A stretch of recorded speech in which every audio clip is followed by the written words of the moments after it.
শিক্ষার্থীদের টানা আন্দোলনের মুখে গেল বছরের 12 ডিসেম্বর চবি চারুকলা ইনস্টিটিউটকে 31 মার্চের মধ্যে মূল ক্যাম্পাসে ফিরিয়ে আনার ঘোষণা দেন উপাচার্য অধ্যাপক ডক্টর শামীম উদ্দিন খান। তবে ঘোষণা 4 মাস পেরিয়ে গেলেও এখনো পর্যন্ত নেওয়া হয়নি কোনো দৃশ্যমান পদক্ষেপ। ফলে আবারও আন্দোলনে নেমেছেন চারুকলার শিক্ষার্থীরা।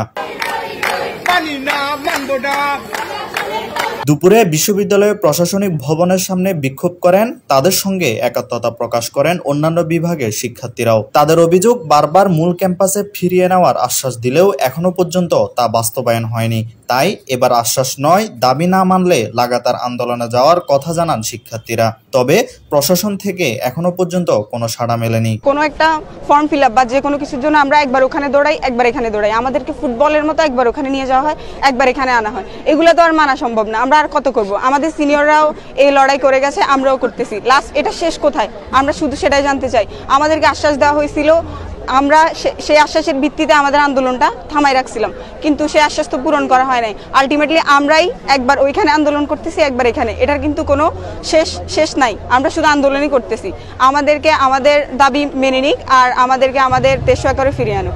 আমাদেরকে গতবার বলা হয়েছিল যে আমাদের মেয়েদের আবাসন ব্যবস্থা হচ্ছে ওখানে করে দিবে, কিন্তু ওনাদের ওইটার নিয়ে কোনো তৎপরতা এখনো অব্দি দেখা যায় নাই।